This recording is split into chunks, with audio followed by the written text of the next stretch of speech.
Okay, just for the establishing shot, this is the view out of my hotel room. This is Zagreb. I'm up here on the 12th floor of the Panorama Hotel, which I guess is fairly aptly named because, yeah, you do get sort of a panorama, pretty good view of the city from up here.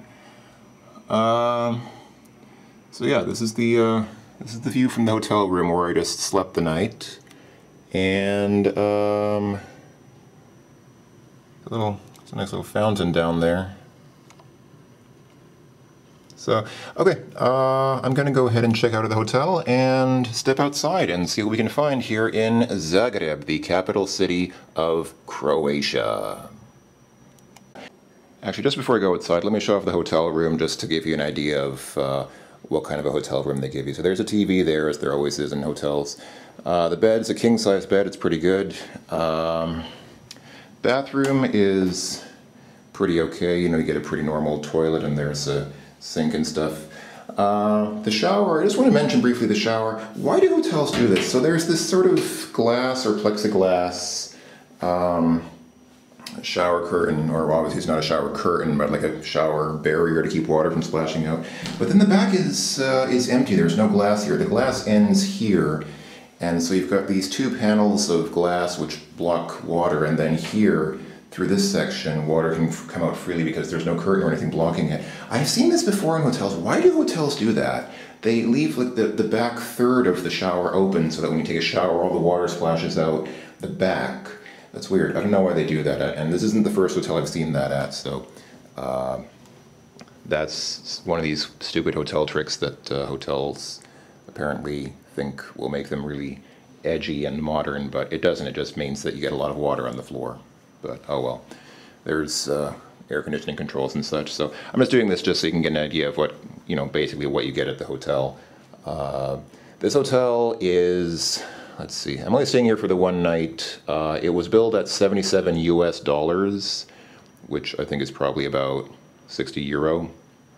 So, okay, let's go outside and see what we can find. Okay, and here we are outside. There's that fountain that I had been looking at from up in the hotel room. There's the hotel that I just came out of, the Hotel Panorama. Pretty good hotel. As I said, it was, I believe, $77 US for the night, which is approximately 60 euro, which is that's pretty reasonable. That's about what a decent hotel room goes for, and as you folks saw, it is a pretty good hotel, I think, in my opinion. The only real complaint that it's not even really a complaint. Well, okay, so there are a couple things. I think the hotel is a little bit cheaper because it's not in the city center. It's sort of down here in the southwestern corner of the city in a sort of a suburb kind of area, not really close to the city center. I'll have to walk to get to the city center. Also, the breakfast is not included, which is a little bit unusual. Usually for a hotel of that caliber, the breakfast will be included, so it's a little bit... I'd kind of expected it to be included. And one thing that they do that is quite cheap is they'll let you walk in and start getting your breakfast, and then after you start collecting your breakfast, they'll suddenly tell you that the breakfast is not included, and they'll give you an invoice for it, which I think is a little bit tacky. What's this guy? This is Franjo Buchar? I don't know who that is. Also, according to the inscription, he died in 1946, right after World War II. You see a lot of people memorialized who died in World War II, but this gentleman had the poor fortune to die right after World War II. The breakfast is a bit expensive. It's about 90 kuna at that hotel, which is... well, the exchange rate for the kuna is about 7.5 kuna to a euro. So 10 euro would be 75 kuna. So 90 kuna is more, that's like 12 euro or 12 or 13 euro, something like that. So that is a bit expensive for a breakfast. And it was a very good breakfast. I'll give them that. It was an excellent breakfast in my opinion. But still, it is a little bit cheap to charge that much for a breakfast and then not tell you that it's not included until you already start getting it. But what can I say? Anyway, so I'm going to go ahead and try to figure out which way I go to start getting towards the city center, and then once I do that, I will start talking about Zagreb. Okay, and here's the back side of the hotel. It's a little bit obscured by these trees, but that building back there is the hotel. This is the way that I walked in last night. So I'm just gonna start walking this way and see what I can see. So, hold on, let me first make an effort to... I'm first gonna try and cross the street without getting run over, which could be a task in itself. Yeah, I don't mean to carp too much about the hotel. It really was a good hotel. And at least the Wi-Fi was free. At least the Wi-Fi internet in the room was free, which is, again, something that I think a lot of people have come to expect, but not necessarily something that you can be promised or guaranteed these days, because I've seen hotels where that was not the case. Okay, so this is Zagreb. And I guess before I talk about the city, I should probably talk a little bit about Croatia, the country that it's in, because some of you might not be too familiar with Croatia as a country. So Croatia is the second member of the former Yugoslavia to join the European Union. So of course at the end of communism, around 20 some years ago, as the Soviet Union broke up, around the same time, or almost the same time in history, Yugoslavia broke up, and it broke up into, I think, what are now six countries: Slovenia, Croatia, Serbia, Montenegro, Macedonia, and actually I think that might be it. Am I missing something? Oh, Bosnia. I'm sorry. That was terribly ignorant of me to forget Bosnia. Of course, right in the middle, Bosnia and Herzegovina. So, I'm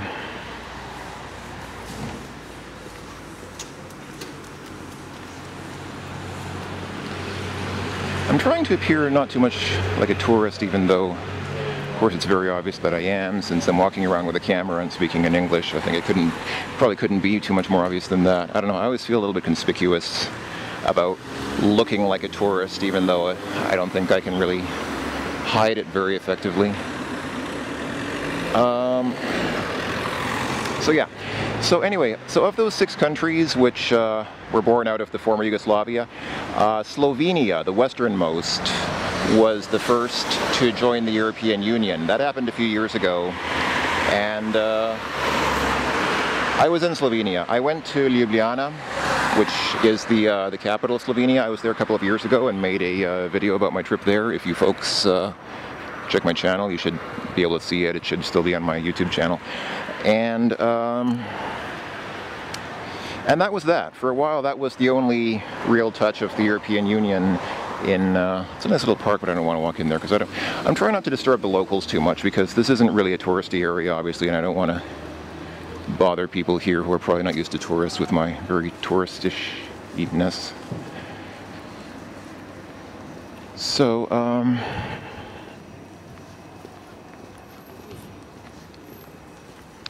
so yeah, for a long time that was the only real trace of the former Yugoslavia in the European Union, Slovenia, which is, I guess, mostly known for...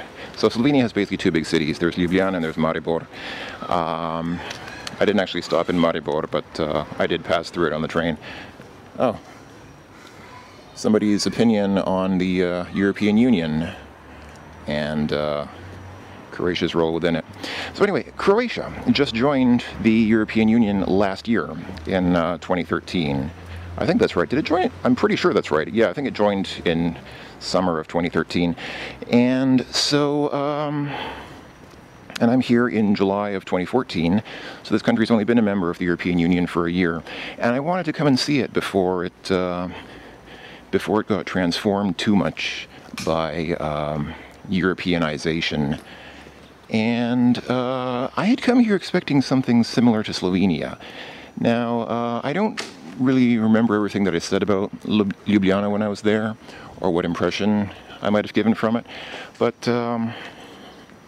well, it's a very sleepy city. Ljubljana is a pretty small city, even though it's the capital and the biggest city of Slovenia. It's still pretty small, about 300,000 people, and it's very small. There's really not, I don't mean to say anything bad about it, but there's not a lot there. There aren't really a lot of huge tourist attractions, which is fine. I mean, why should there be? There don't have to be, you don't have to have big touristy things to have a nice city. And Slovenia is a nice country to travel through, because you see all these little sort of The whole country, basically, from one border to the other, all the way through, the whole country pretty much is just a series of small towns. There are no big cities in Slovenia, but there are also no really big farms. You know, in a lot of places when you travel through the countryside, you see these huge farms that just go on for acres and acres and acres of just farmland, some crops of some kind or other. You don't really have either of those in Slovenia. In Slovenia, everything is small. The cities and towns are small, with maybe just a few thousand people, and the farms are also small. The farms tend to be like small little, more like household farms with maybe just a couple of acres of land, and they're growing some kind of crops or something. So people form these little villages and communities, which are very nice. And you don't have anything big. You don't have big farms, you don't have like big factory farms, and you don't have big metropolises for cities either. Everything in Slovenia is kind of small, and it's very much about the community. The emphasis is very much on having people together and people being in these little sort of small, kind of self-sufficient communities. I don't know how self-sufficient they actually are, but I guess they're relatively so, in the sense that they seem to grow a lot of their own food. So you have sort of this fusion of the rural with the urban. You have these sort of little miniature cities and towns with their own, most of which have their own little semi-rural, semi-agricultural element to them. A little table tennis table. So Slovenia is very pleasant in that way, but again, there's just not a lot there. I kind of got the feeling when I went there that there's not necessarily a lot of reason to go there as a tourist. It might be a nice city to stop in for a day just to kind of walk around and see what's there, but after that, you know, there's not a lot of draw there unless you live there. So when I came here to Croatia, to Zagreb, which is the, again, of course, the capital, I kind of thought it would be similar. I was expecting something, oh, this is something to do with World War II, I assume, guessing by the dates at the top. So I was expecting something similar here, and boy was I wrong. Zagreb feels pretty big. Zagreb is about 1 million people. Statistically, I think the city core is between 800 and 900,000 people. And then if you include the suburbs and the surroundings, it's a little over 1 million people, which is not a huge city, of course, by world standards today. You know, it's not a huge city.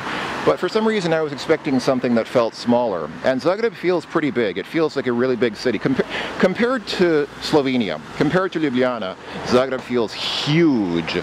I was surprised by how big it feels, because I was expecting something like Ljubljana, but a little bit bigger. It's not like that at all. In Ljubljana, and actually in all of Slovenia, I'm going to go ahead and make a sort of ethnocultural stereotype here. But the impression I got in most of Slovenia was that people are very quiet and they don't really get excited very much. Now Europeans, a lot of Europeans are famous for being sort of stiff and serious and not really cracking jokes or smiling very much.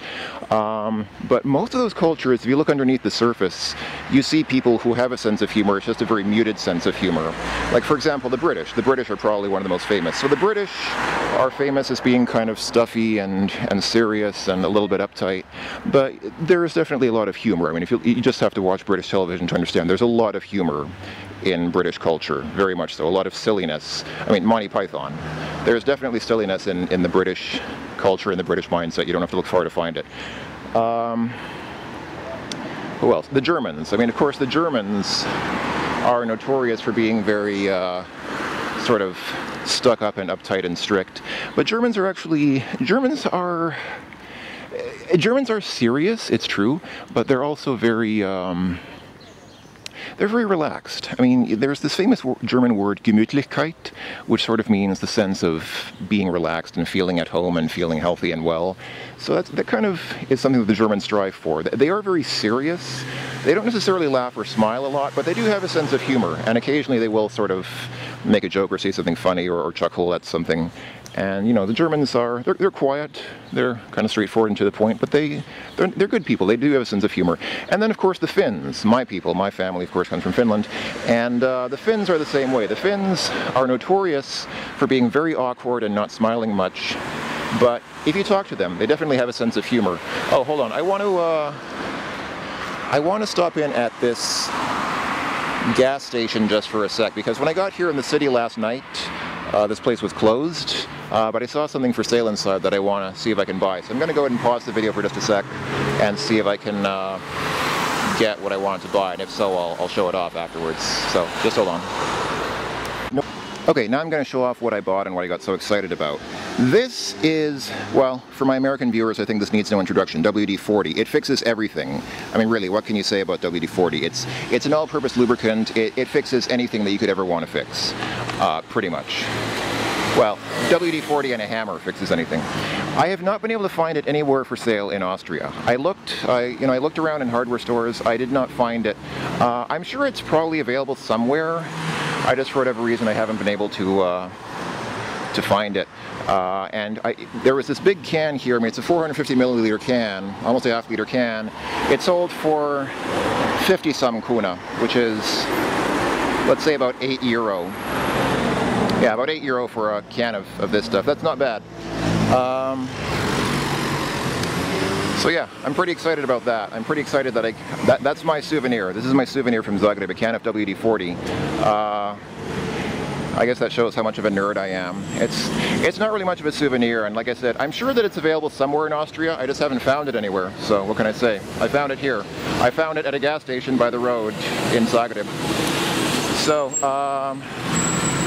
these are the rail tracks that I'm about to walk underneath. So this here, this sort of berm, if you will, is it's kind of hard to tell from here, but there are railroad tracks on that, and that's a railroad bridge. So I'm just walking under the railway now, and I'm going to go ahead and pause the video just for a sec, just to stow this can in my bag, and then I will continue. Okay, here we go. Back in the recording. So I guess there must be something about me that's very identifiably touristy, because the guy at the gas station whom I spoke with, when I first walked up to him, he asked me in English, "Can I help you?" So he picked up right away that I'm not Croatian, which I don't know how I can tell. I mean, I guess I don't look that Croatian, but still, I don't think is it really that obvious? I guess it is. It must be. Maybe he saw me waving my camera around and thought, oh, this guy's obviously a tourist. Stupid American tourists coming here to buy WD-40 because they can't get it in their home country. Okay, anyway, whatever. So I was talking about Slovenia and the difference between Ljubljana and Croatia, and like I was saying, it is absolutely different. Slovenian people, like I said, they're not very funny. So I mentioned that there are lots of cultures that are known for being kind of stiff and serious, but are also capable of making a joke. The Slovenians, I apologize, I realize it sounds like I'm saying something bad about them. I don't mean this in a bad way necessarily, but the Slovenians are probably the most humorless people I have ever found anywhere in Europe. And again, I'm not saying that as an insult, I'm not trying to put them down, it's just kind of an observation. They are very serious, they never smile about anything, they never make a joke, they're always just, they're grim as death. They're kind of like how Germans are stereotyped to be, except that even Germans are more funny and sort of relaxed. The Slovenians, they really are, I mean, they really are very, they're just very no-nonsense. Straight to the point, all business, no fooling around. And that's, you know, that can be okay too. There's nothing inherently wrong with that. That's just a different sort of approach to life, right? And so, like I said, when I came here, I was expecting something similar, but a little bit bigger. I guess I thought that since both countries were part of the former Yugoslavia, maybe that's just Yugoslavian culture somehow, and so people are just like that. But no, here in Croatia, people are much more lively. It's kind of like, okay, I'll give you a little bit of history about Croatia for those who don't know and are not going to look it up on Wikipedia. So Croatia is basically divided into two parts. The country is actually shaped kind of like a horseshoe. It has two branches that extend outward, and so it's kind of like, I'll make a gesture with my fingers. If you look at Croatia on a map, it looks kind of like this, like these two fingers. It has one branch that goes this way and then another branch that goes this way. So Zagreb where I am is in the upper branch, the top branch, and this branch has more, I would say more German influence. And then the bottom branch down here is by the coast. That's actually the coastal Croatia, which is right across the Mediterranean, or I guess the Adriatic Sea from Italy. So Venice is on the other side of the coast from this bottom part of Croatia. And so the bottom part has more Italian influence. Historically, it was very, I think actually it was part of the Roman Empire or the Venetian Empire or both. So it's very much influenced by Italy and Italian cultures. And that part of Croatia tends to be the most popular because it's by the coast. They have a beautiful coastline there. Well, I've never actually been there personally. This is my first time in Croatia and I'm not there obviously, so I've never seen the coastline, but I've been told by other people that it really is beautiful. And it is a popular tourist destination, so that part is mostly known for its beaches. If you like sandy beaches and walks by the ocean, then okay, that place is great. And it's the, like I said, it's a popular tourist spot for that. But Zagreb, the capital city, is here in this sort of the middle of the upper branch of Croatia, which has more German influence. Croatia actually was part of Austria-Hungary, just like Slovenia was, and this sort of forms the southeastern boundary of what used to be Austria-Hungary. I guess that's not technically true. I think Bosnia and Herzegovina was also part of Austria-Hungary, but only for a little while. Actually, Bosnia spent most of its modern or early modern history as part of the Ottoman Empire under Turkish influence, and it's for that reason I think that even today most of Bosnia is Muslim, whereas the other ex-Yugoslavian countries are Christian. The western ones, Slovenia and Croatia, are Catholic Christian, and then the eastern ones are Orthodox Christian. Anyway, so yeah, so Bosnia ended up as part of Austria-Hungary for a little while, but it was mostly part of the Ottoman Empire for most of its history. Croatia, on the other hand, spent several centuries as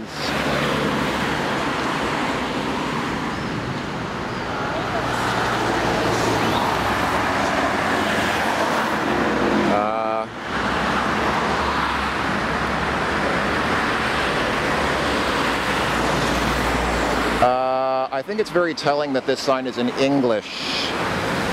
I'm sure that it's probably a problem in other languages as well, but the fact that they put up a public notice about prostitution and human trafficking in English probably says some very unfortunate things about the realities of what goes on here. I'm sure it's something that mostly involves foreigners and not Croatian people who live here. Anyway, what was I saying? So yeah, so Croatia was part of Austria-Hungary, and the German influence is definitely here. A lot of signs, for example, are in Croatian, then English, and then German. English is a pretty logical choice. I mean, all over the world, signs are often translated into English, but here, German appears to be the standard second foreign language after English, so that's pretty, I guess that's pretty usual. I mean, Austria is not that far away. Austria is only about a 5-hour. I came here by bus, and it was only about a 5-hour bus trip here from Vienna. Even less if you come from Graz, which is in southern Austria. So anyway,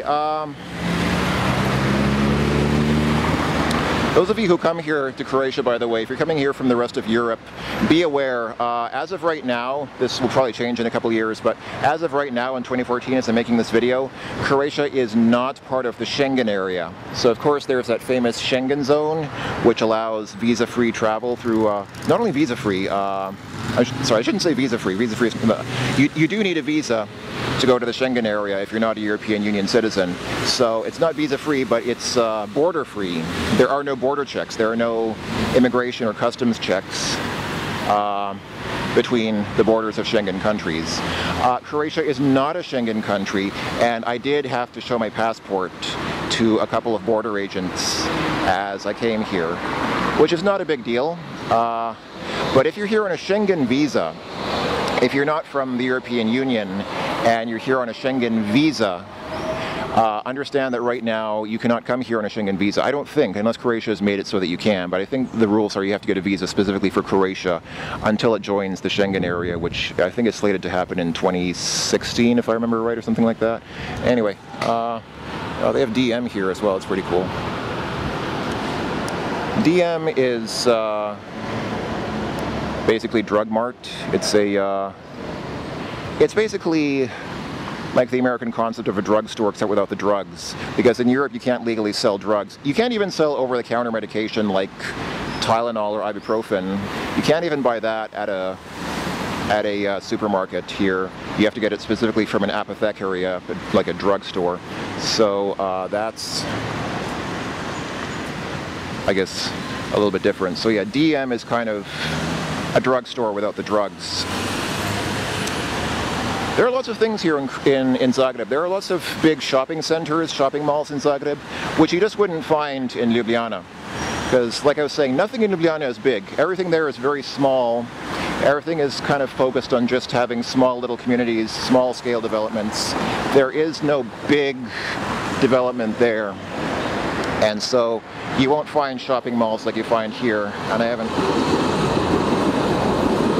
haven't run into one on video yet, but I probably will later on. So anyway, so yeah, Croatians as opposed to Slovenians, very much a very stark, very almost like night and day difference. Slovenians are very grim, very serious, very unsmiling, and like I said, that's not bad. I mean, some people like that.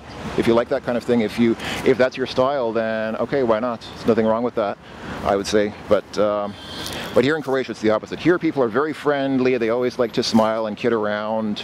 It's kind of, I think it's kind of that Italian influence, because you know, in Italy, people are very much about La Dolce Vita, as I think a famous Italian movie put it, The Good Life. The sort of, and in Italy, the good life means having fun. You know, the sort of classical notion of going to parties. So here, it's kind of like in Italy here. People here are kind of like, hey, let's have fun. You know, let's get some drinks, let's dance and play some music, and we'll party and chill out, and we'll have fun. It's cool.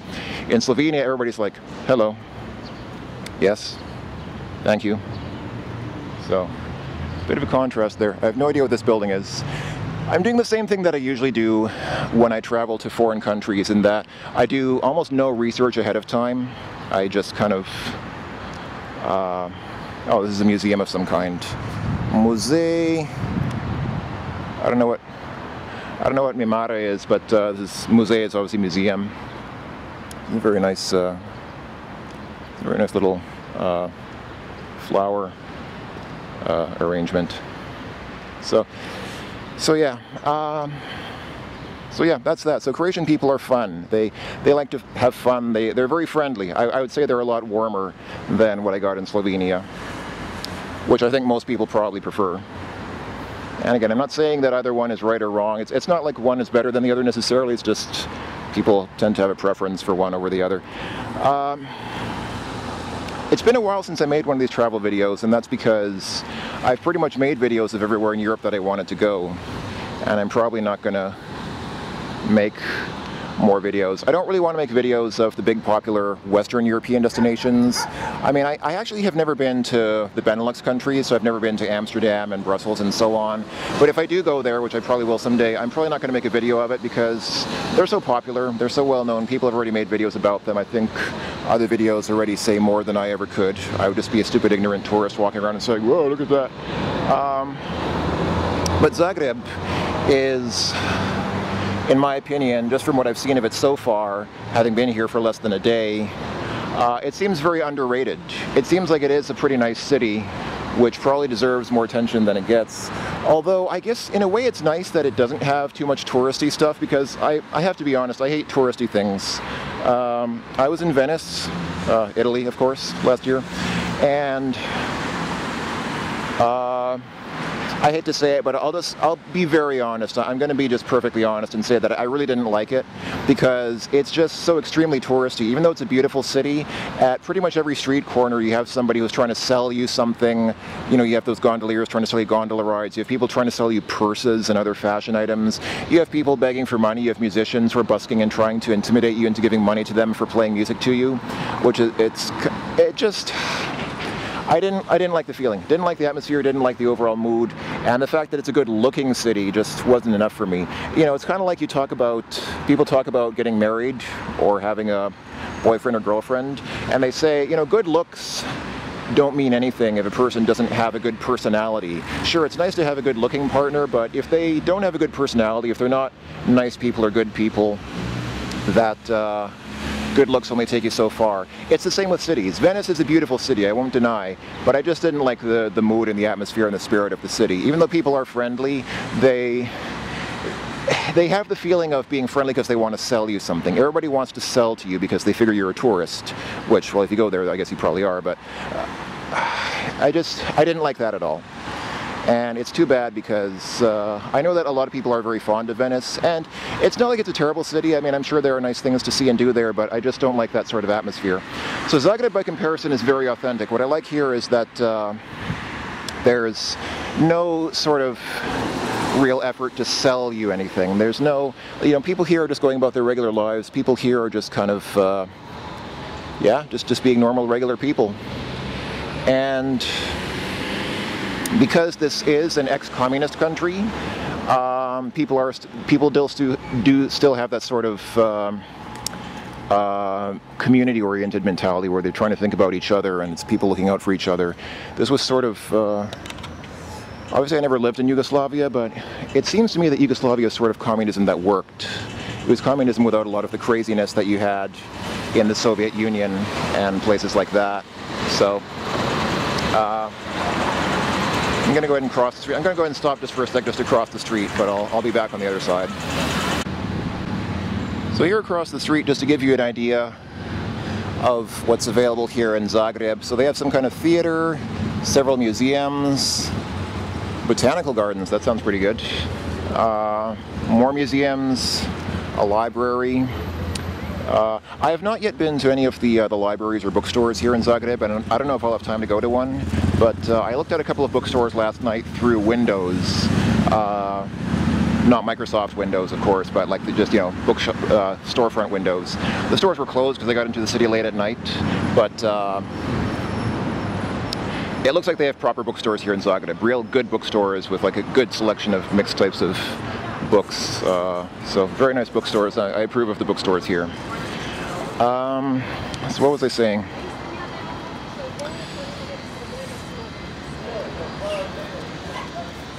So I was saying that because, well, okay, this country is a mix of different influences. I was talking about communism and saying this is an ex-communist country. It is, of course, but before that, for hundreds of years, it was a part of the monarchy, the Austro-Hungarian monarchy.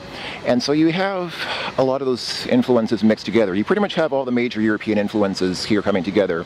Of course, you have the Slavic influence, because this is a Slavic country, and whatever people say, Croatians are basically Slavs. They are Slavic people. Their language is Slavic, and if you speak another Slavic language, you'll be able to understand a lot of Croatian without translation, because a lot of the words are similar. For example, dobro jutro is good morning, whereas dobro utro is good morning in Russian, and similarly in Russian dobro večer is good evening, and here it's dobro večer, so very similar. You also have, of course, the Roman influence, because Croatia, especially Western Croatia, was I believe it was part of the Roman Empire, or at least the Venetian Empire, something like that. It was under some sort of Roman influence for much of its early history. And if you go to the western part of Croatia, the seaside part where they have all the old sort of Roman developments, you can see some very nice Roman-style architecture there. Very nice little seaside town. So you have that, you have the Roman influence, and then of course you have the Germanic influence, because this was part of the Austro-Hungarian Empire. And then of course you have the Hungarian influence as well. So you have everything here. You have Slavic influence, you have Germanic, Romanic, and Hungarian sort of culture and history all converging here. So that's very cool. You have a bit of everything, and it really feels very nice. To me, it really feels great. I have this really nice feeling of sort of a friendly city and a modern city. I mean, of course, it is a modern city with all the things that you'd expect from a modern city. But it still has that old-fashioned touch and that sort of relaxed, laid-back feel that you get in more sort of southern parts of Europe. Let's see, what do they have here? A satirical city theater, drama theater, museum of the city of Zagreb, art gallery,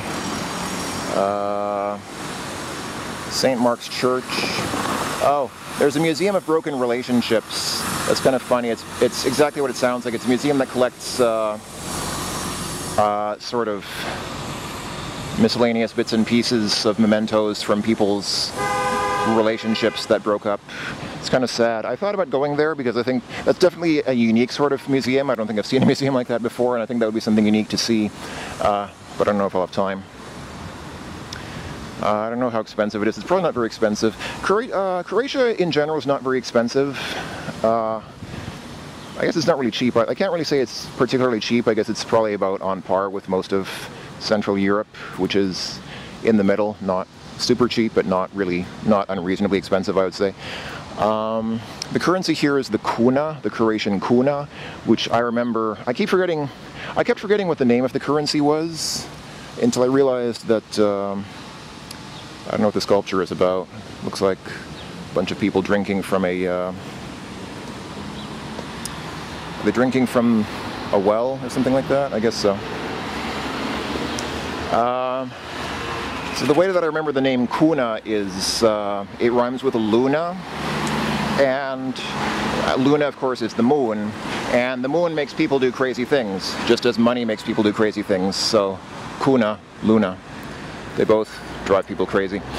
I assume probably at some point in time Croatia will join the Eurozone and start using the euro, just like the rest of Europe, or most of the rest of Europe. Or at least most of the rest of the European Union. But like I said, it only joined the not the Eurozone. It only joined the European Union last year, so it has some ways to go before it starts using the euro and joins the Schengen area and gets all those other things that European Union countries are eventually expected to pick up.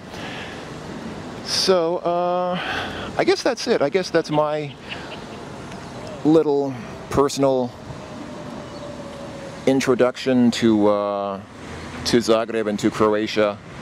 And I'm sorry if it was not very well informed.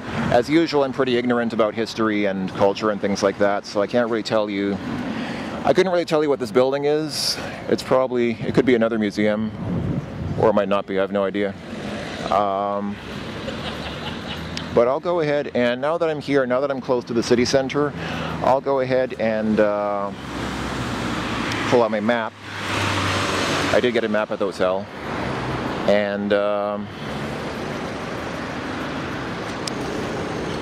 And I'll see if I can find something interesting. A piece of advice, by the way, actually a couple of pieces of advice if you want to come here to Zagreb. First of all, like I said, of course, it's not part of the Schengen area, so be aware of that. You make sure that you know what the visa regulations are if you're coming here on a Schengen visa, because you might not be allowed to come in. Although I think they let people in on Schengen visas, but I'm not sure. So check that out. I don't know what the regulations for that are. I'm here. I didn't need a Schengen visa, so I didn't have to worry about that. But if you do, then make sure that you know the requirements for that, because you don't want to get turned away at the border in case, for whatever reason, you don't have the right visa.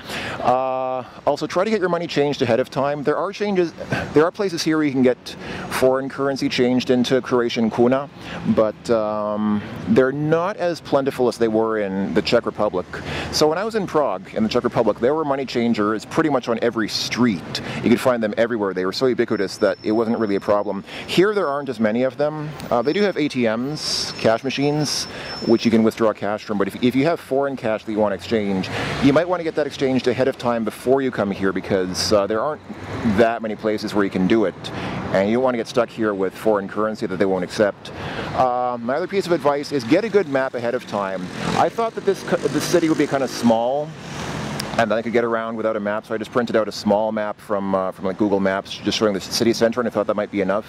It really wasn't. This city is a lot bigger than it seems, especially after I was in Ljubljana. Like I said, I was expecting a slightly larger version of Ljubljana. It is not. This city is pretty big, it's pretty sprawling, there's a lot going on here. If you're going to come here and see Zagreb properly, get a good map, get a real map ahead of time that shows the whole city, because if you don't, you're going to get lost. I got lost like 10 times last night trying to find my hotel. If you come here without a map, this city will eat your lunch. Seriously, it's like I said, it's not that huge of a city, but it's big enough that you'll want a map if you've never been here before and you're trying to find your way around. So get a good map ahead of time rather than trying to find one somewhere in the city late at night or whenever you arrive. I would get a map ahead of time if I came here. So I was stupid to come here without a map, without any local currency. As usual, like a stupid idiot, I just came here without any preparation. So yeah. Get your money changed ahead of time, get a good map, and of course make sure that your travel documents are in order. Okay, I'm going to go ahead and pause here for a second, walk somewhere interesting in the city center. Actually, I just checked my map, and apparently this is the Croatian National Theater. So it's nice that my map actually shows that. It says at the top there, Hrvatsko Narodno Kazalište. Hrvatska is the Croatian name for Croatia. So that's the Croatian. Narodno obviously means national because it's the same in Russian, Narodny. And I assume Kazalište is theater. So yeah, this is the Croatian National Theater. Also, I realized that when I was walking around over there, I actually walked on the grass, which I think you're not supposed to do. I don't see any signs that specifically say don't walk on the grass, but nobody else is doing so. And they do have these pathways, which I think you're supposed to respect. So that was also, I'm basically doing all the stupid tourist things. I'm basically hitting every checkbox on the list of how to be a stupid, clueless tourist. Came here without any money or map, came here and just kind of stumbled around without a clue of the language and just sort of expected everything to fall into place. So don't do what I do. If you come here, basically my point is, if you're going to come here, don't be a stupid asshole like me. Do a little bit of preparation and have some idea of what you're doing. Okay, I'm gonna go somewhere else now. So, here's a supermarket called Konsum, which I find funny because, of course, that's exactly what consumers do. And this is a quiet little street. Well, it's not very quiet, actually. It's kind of busy, but here's a bustling little street in Zagreb. This is some kind of a statue of Petar Preradovic. I have no idea what pjesnik means. Hrvatski means Croatian, but so he was a Croatian something. He was a Croatian pjesnik, whatever that is. Behind Mr. Preradović's statue, we have a nice. This is an Orthodox cathedral. Even though most of Croatia is Catholic Christian, there is still a significant Orthodox Christian influence as well. Let's see, up there is an ad telling you that you can buy a tablet for 1709 kuna. I guess it's a good deal. Oh, a 500 gigabyte external hard drive for 389 kuna. That seems like a pretty good deal, I think. Here's a big shopping center, the likes of which you wouldn't see. This is a good example of something you wouldn't see in Ljubljana. There's an H&M there, and I don't know what else, maybe some other types of stores. This is something you wouldn't see in Ljubljana. You wouldn't see a shopping center anywhere near this size. They don't have anything like this in Ljubljana. So everything here is a lot bigger. It feels a lot more like a big sort of, dare I say, Western city with these big malls and these big sort of goings on. It's a very big, bustling, sort of busy city. And there is actually a pretty strong tourist element here as well. Not as much as in some other European cities, but still a lot of people seem to be coming here. The weather is nice. Croatia does have pretty good weather, although it does get quite hot. Today, actually, I'm lucky to be here on a day that's not too hot, but the weather here, because it's close to the Mediterranean, it does sometimes get very hot in the summer. Down this street, by the way, are a couple of good bookshops on the left. They're both on the left side of the street, right next to each other. First, there is one that's, I forget what it's called, but it says Knjižnija something. Knjižnija is a bookstore, and then right after that is some kind of cultural information center where they have some nice old books and things like that. Very nice. So, yeah, here's some more,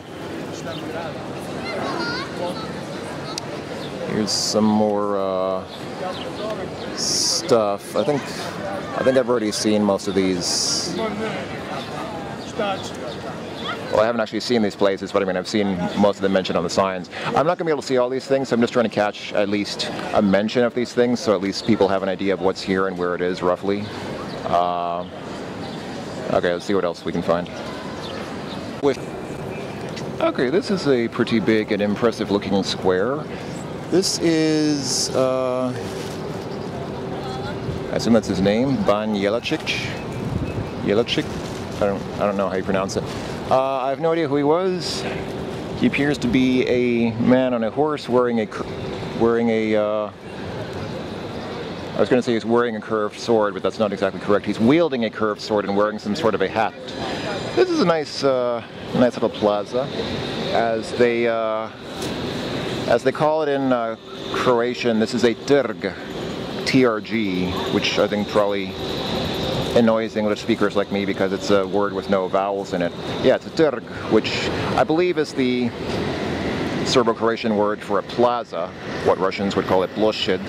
And it's flanked by a couple of big banks. There's the Splitska banka, which I assume is the Bank of Split, which is a city in southwestern Croatia on the sea. And then here's the Zagrebačka banka, obviously the Zagreb bank. I'm also seeing some familiar German names here. For example, oh, I guess that must be the, I see the Austrian flag over there. The red, white, and red flag. I'm going to assume that's the Austrian embassy, unless there's some other reason for there being an Austrian flag there. And over there, you see a sign pointing you to Billa supermarket, Billa being an Austrian supermarket. So there are definitely touches of Austrian things here. I think there's also a, oh, Ida.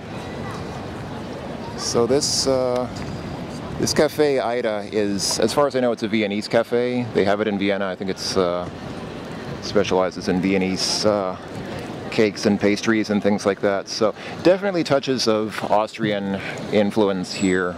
It's a very sort of, I don't know if I want to say Austro-Croatian city, but it was an Austro-Croatian city for much of its history before it became part of Yugoslavia, and the Germanic Austrian influence sort of still remains here after all this time. Oh, what's this? It's a little fountain.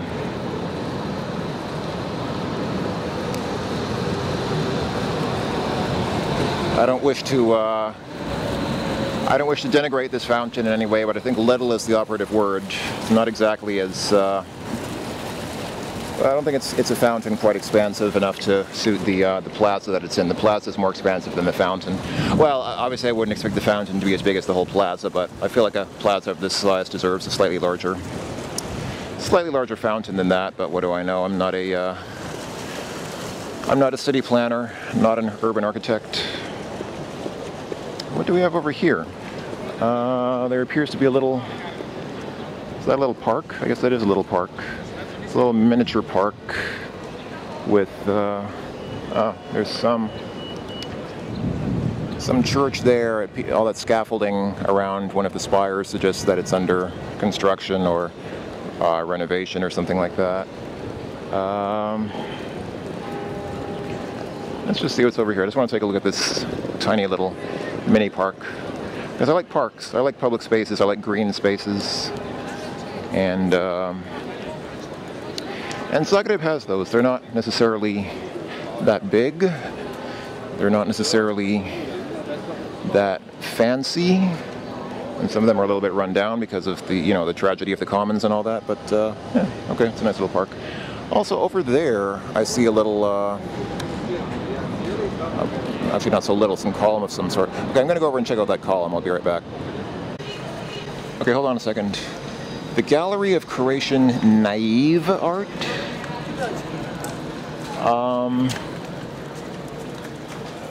My first thought was that that's a typo of native, but I doubt it.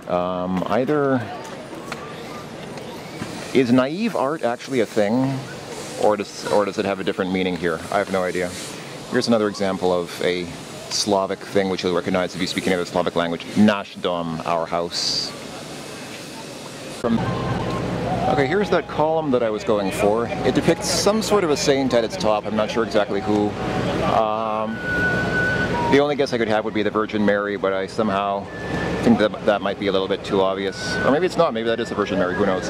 And behind it, if we pan around, I'm trying to judiciously not get my camera too close to other people. So behind it we have that cathedral that I was looking at. It's pretty big, pretty stately. Like I said, the right-hand spire is obviously under construction, but that doesn't really detract from the grace and majesty of this church. I'm half tempted to go inside, but I think, I don't think you can, actually I'd probably go inside anyway, but I don't think you can take photographs inside. Also to the north there, you can catch just a glimpse of the mountains. Zagreb does lie at the south edge of a big mountain range, so there you can just see a small glimpse of that. So actually, it looks like you can take photographs. I took a look inside. It looks like you can take photographs inside this thing. I didn't want to, just because I just didn't want to disturb the peace of the place inside. There's a sign on the front door that says you're not allowed to wear shorts or tank tops inside. A lot of churches are like that. They have these sort of dress codes that they enforce, and you know how it is. Women are expected to wear dresses or skirts and not pants or shorts, and men are supposed to wear trousers and not just shorts or something like that. So I am wearing pants, so I could have gone inside, but I didn't bother because I took a look through the window. It looks nice inside. It's a pretty typical church. And yeah, I didn't want to start talking inside because, you know, it's a holy place. You're supposed to be quiet and respectful inside, and I didn't want to disturb the people there. There's a little view down on that street where I walked up from. Actually, one other thing. I just checked my map, and according to my map, this is the Cathedral of Assumption of the Blessed Virgin Mary. So I guess actually that probably is the Virgin Mary up there. I just kind of thought that would be too obvious. It's kind of like, I don't know, usually these churches have some kind of saint or something like that. They don't usually just have the most famous characters like Jesus or Mary on them, although I guess sometimes they do. I mean, why not? Of course Jesus is pretty common. There will often be crucifixes or some sort of representation of Jesus on a church, but usually I expect these statues to have somebody a little bit less central to the religion, but often life exceeds our expectations.